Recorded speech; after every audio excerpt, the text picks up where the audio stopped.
Imagine you're standing in a valet line outside a five-star hotel in downtown Los Angeles. A matte white European sports car pulls up, the engine roaring with a mechanical aggression that demands everyone's attention. The driver steps out, looking like he walked straight off a fashion runway.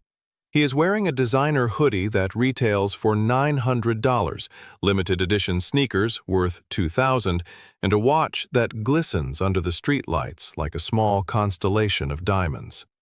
To 99% of the people on that sidewalk, this man is the definition of success.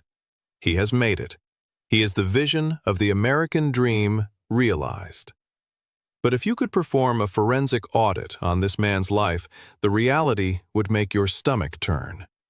That car is a lease with a monthly payment of $2,400, and he is currently 3 days late on the payment. The designer clothes were purchased on a credit card that is maxed out at a 29% interest rate. The watch is a high-quality replica because he had to sell the original 6 months ago to cover his rent. Behind the curtain of this high-performance lifestyle, his net worth is actually negative $50,000. He is not wealthy. He is an actor, playing a role in a production he can no longer afford. He is what we call fake rich. Today, we are going to look at one of the most dangerous psychological traps in the modern economy. We are going to identify the 10 signs that someone is cosplaying success and explain why this performance is actually a sophisticated poverty trap designed to keep the middle class in a state of permanent financial fragility. This is not about judging how people spend their money. This is about understanding the difference between visible consumption and actual wealth, and showing you how to spot the signs before you fall into the trap yourself. The first sign of the fake rich archetype is what we call the lease-to-lifestyle ratio. In the financial world, assets should produce income, or at least hold their value. But for the fake rich, the most visible assets are almost always depreciating liabilities. You will see a $60,000 truck or an $80,000 SUV parked in the driveway of a rented 2-bedroom apartment. There is a fundamental disconnect between the transportation and the foundation. Wealthy people tend to follow a sequence. They buy the house, they build the business, they fund the brokerage account, and then, only when the cash flow is undeniable, do they buy the toy. The fake rich do the exact opposite. They buy the toy first because the toy is the loudest signal. They are financing a version of themselves that their actual balance sheet cannot support. The second sign involves something we have discussed before, the logo tax. If you walk into a room and you can identify every brand someone is wearing from 50 feet away, you are likely looking at someone who is paying a premium to advertise for companies that do not pay them. This is what psychologists call costly signaling. It is the human version of a peacock's tail. The fake rich use logos as a shield. They believe that if they wear the right name across their chest, nobody will ask about the number in their savings account.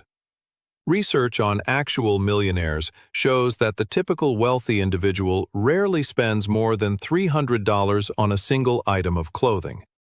They prioritize quality and durability over visibility. When you see someone covered in loud, recognizable designer gear, you are often looking at someone who is trading their future financial freedom for the temporary admiration of strangers.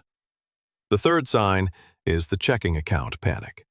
This is the most invisible sign, but it is the most revealing.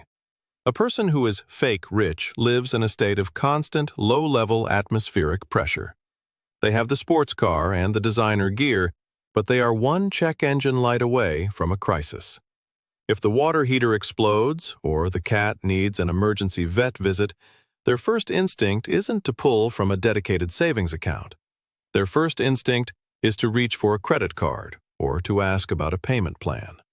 They are living on a knife's edge where their monthly expenses are exactly equal to or slightly higher than their monthly income. They have no margin for error because their entire margin has been converted into status symbols. They are high-income, zero-asset individuals who are performing wealth while drowning in debt. The fourth sign is the social media facade. We live in an era where looking successful has become a full-time job. The fake rich are obsessed with the highlight reel. They will take a 3-day vacation to a resort they cannot afford and spend the next 3 months posting photos from that trip to create the illusion of a permanent vacation lifestyle. They are more concerned with the perception of their life than the quality of it. They measure their worth in engagement and likes rather than in equity and dividends. This creates a psychological feedback loop where the positive reinforcement from their social circle encourages them to spend even more money they do not have to maintain an image they cannot sustain. The fifth sign is talking about gross income instead of net worth. If you ask a fake rich person how they are doing, they will tell you about the big deal they just closed or the $150,000 salary they just negotiated. They focus on the top-line number because it sounds impressive. But in the world of actual wealth building, income is just raw material. What matters is the margin. A janitor who earns $50,000 and saves $10,000 is mathematically wealthier than a doctor who earns $400,000 and saves $0. The fake rich focus on the flow of money because it allows them to keep spending. Actual wealth focuses on the pool of money because it provides the power to walk away. Sign 6. The credit card points illusion. The fake rich are often obsessed with the points game. They will spend 45 minutes explaining their strategy for maximizing travel rewards, or how they got a first-class upgrade to Dubai for free. But look closer at the mechanics. To get those points, they are processing massive amounts of consumer spending through high-interest platforms. They use the rewards as a psychological bribe to justify purchases they would not otherwise make. Research shows that people using credit cards spend between 12 and 18% more than those using cash. The bank is essentially paying you 3 cents in points to trick you into spending an extra $1 of your own capital. The fake rich see themselves as hackers of the system, but the banks see them as high-engagement data points. If you are carrying a balance while bragging about your points, you are not winning. You are a subsidizer for the people who actually own the bank. Sign 7. Neglect of invisible maintenance. This is one of the most consistent patterns we see in the data. The fake rich prioritize things that photograph well over things that function well. You will see the $80,000 SUV, but the tires are bald because a new set of tires costs $1,200, and nobody can see them on Instagram. They have the beautiful home, but the heating and cooling system is struggling because they haven't performed a service in 3 years. They have the designer smile, but they haven't been to a dentist for a routine cleaning because their insurance has a high deductible they cannot cover. Wealthy people understand that maintenance is an investment in asset preservation. The fake rich see maintenance as an inconvenience that competes with their consumption budget. They are building a life of beautiful facades on a foundation of crumbling infrastructure. Sign 8. The upgrade obsession. For the fake rich, upgrading is a compulsion. They cannot own a device that is more than 18 months old. They are the ones standing in line for the iPhone 16 when their iPhone 13 is perfectly functional. They need the version 2 of the version 1 they just bought. This is not about technology. It is about fear, the fear of being perceived as falling behind. By participating in every upgrade cycle, they are voluntarily paying a permanent depreciation tax. They are donating their future wealth to tech companies in exchange for the temporary satisfaction of having the newest box. The average household spends $1,700 a year on consumer electronics. The fake rich spend triple that, essentially lighting a house down payment on fire every decade for the sake of marginally faster processors they do not even use. Sign 9. Extreme social fragility. A person who is fake rich has delegated their happiness to the opinions of people they do not even like. Every financial decision is filtered through the lens of social comparison. If the neighbor renovates the kitchen, the fake rich person feels a visceral pang of inadequacy. If a colleague gets a promotion and buys a luxury watch, the fake rich person begins researching financing options for a better one. They are participating in a status arms race where there is no finish line. Psychologists have found that social comparison is the primary driver of financial anxiety. The fake rich are perpetually stressed because their peer group is always moving. They are running on a treadmill that is set to a speed they can barely sustain. They are not building a life. They are building a portfolio of evidence to present to a jury of their peers. Sign 10. The Zero Optionality Cage. This is the final and most tragic sign.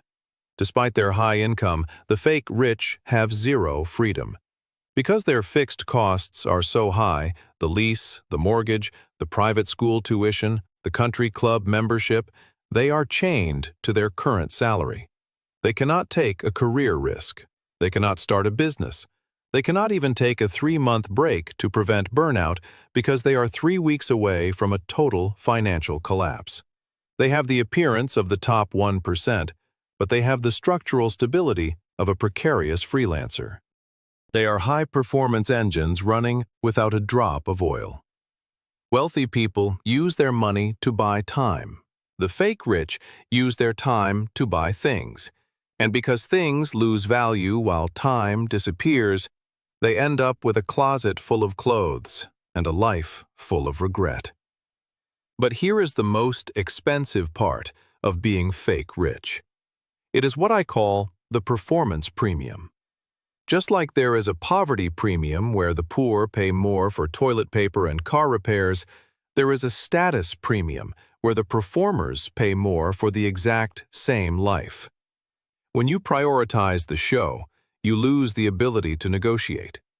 If you walk into a dealership and the salesman sees your designer watch and your perfectly curated outfit, he knows you are there for a feeling, not a transaction. He knows you are unlikely to walk away over a $2,000 difference because walking away would hurt your ego. You pay the sticker price because you are too proud to haggle. You pay the expedited shipping because you need the dopamine hit now. You pay the high interest rate because you did not have the patience to build a cash buffer. Being fake rich is a mathematical penalty that you voluntarily sign up for every single morning. So, how do you actually break the cage? How do you move from the performance of wealth to the reality of it? We have a specific procedure for this. It is a 3-phase recovery plan designed to reclaim your capital and your intelligence. Phase 1 is the social audit. You must sit down and list every major recurring expense in your life. The car lease, the gym membership, the designer's subscriptions, the dining out habit. For each one, ask a brutal question. Am I doing this for me, or am I doing this for them? If the answer is them, it has to go. This is the hardest part because it feels like a demotion. You think people will notice, you think they will judge you, and here is the secret. They might. But the people who judge you for your car are the people who are currently using you to validate their own poor decisions. When you stop performing, you filter your social circle down to the people who actually matter. Phase 2 is building the bridge of invisibility. Take the found money from your canceled performances and move it into an account you never look at. This is where the 13 IQ points come back. Remember that Princeton study? When you stop worrying about the next lease payment or the next credit card statement, the fog in your brain lifts. Suddenly, you have the mental energy to focus on your career, your health, and your family. You stop making impulsive purchases because you no longer need a logo to feel significant. Your self-worth becomes internal rather than external. Think about the mathematics of this transition. If you are currently spending $3,000 a month on performative expenses, the luxury car, the designer clothing, the premium dining, and you reduce that by just 50%. You have found $1,500 a month. If you invest that $1,500 into a low-cost total market index fund with an 8% return, you are not just saving $18,000 a year. Over 15 years, that decision is worth over $500,000. Over 25 years, it is worth over $1.4 million. That is the true cost of the show. Every time you lease a car you do not need, you are not just signing a contract for $500 a month. You are signing away $500,000 of your future self's freedom. Phase 3 is the transition to stealth wealth. This is where the math really starts to work. When you stop buying the version 2 of the version 1 you already have, you realize that your existing tools are perfectly functional. A 3-year-old phone sends the same texts as a brand new one. A clean, reliable sedan gets you to the office just as fast as a luxury sports car. By opting out of the upgrade cycle, you are essentially giving yourself a 20% raise without having to ask your boss for a cent. You are trading the admiration of strangers for the ownership of your own time. The end of the performance is not a loss. It is a graduation. You graduate from being a customer to being an owner. You graduate from being a data point for the bank to being a scientist of your own freedom. You realize that the man in the valet line was not a hero. He was a cautionary tale. And the person in the plain t-shirt with a 7-figure brokerage account was not a boring person. They were the most powerful person in the room because they were the only one who did not need anything from anyone else. Wealth is not what you spend. Wealth is what you keep. It is the silence of a paid-off life. It is the peace of a 3 o'clock in the morning sleep that is never interrupted by a bank alert. It is the right to say no to a toxic boss, a bad deal, or a shallow social circle. If this experiment changed how you see the world of status and success, hit that subscribe button. We are breaking down the hidden mechanisms of money every week so you can stop playing the performance game and start building a fortress. I will see you in the next one.